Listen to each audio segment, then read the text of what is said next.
আসসালামু আলাইকুম, কেমন আছেন সবাই? আশা করি সবাই অনেক বেশি ভালো আছেন। তো আজকে নতুন আরেকটা ভিডিও নিয়ে আসলাম।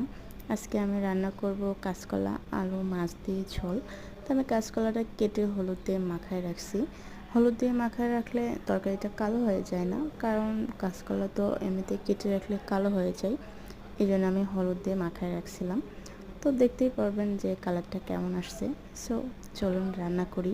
এখানে আমি তেল দিয়ে রসুন, পেঁয়াজ, কাঁচামরিচ একটু ভেজে নিচ্ছি, দেন আমি মশলাগুলো দিয়ে দিব। তো এখানে আদা রসুন পেস্ট একটু দিলাম, আস্ত জিরা, হলুদ, লবণ আর গুঁড়া মরিচ। তো আমি ভালোভাবে মশলাটা কষাই নেব একটু পানি দিয়ে। এখানে আমি মাছের মশলাও অ্যাড করছি, যেহেতু মাছ দিয়ে রান্না করব। আমি মাছ রান্না করলে বেশিরভাগ সময় মাছের মশলাটা ইউজ করি। তো আপনারা চাইলে নাও করতে পারেন, সমস্যা নেই।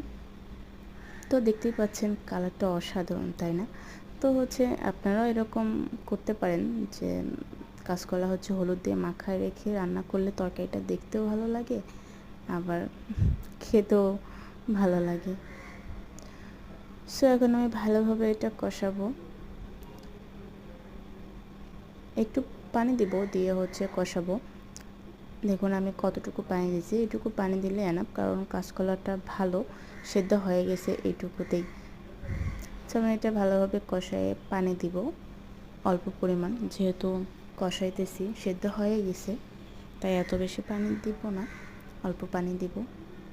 তো কেমন লাগলো আমার এই তরকারি রেসিপিটা অবশ্যই জানাবেন, আর আপনারাও এইভাবে ট্রাই করতে পারেন।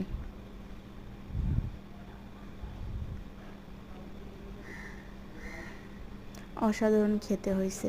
তো আমার কষানো শেষ, এখন আমি পানি দিচ্ছি। তো দেখেন পানি দিলাম কতটুকু, এর বেশি দিব না, যেহেতু তরকারি সেদ্ধ হয়ে গেছে। সো এখন বলক আসার অপেক্ষা করব, দেন মাছগুলো দিয়ে দিব। তো মাছগুলো আমি দিয়ে দিচ্ছি, এখন কিছুক্ষণ জাল দিব। তো নামানোর আগে আমি জিরার একটু গুঁড়ো দিব, দিয়ে নামায় ফেলবো। তো ভিডিওটা ভালো লাগলে অবশ্যই সবাই একটু সাবস্ক্রাইব করবেন অ্যান্ড লাইক কমেন্ট করবেন।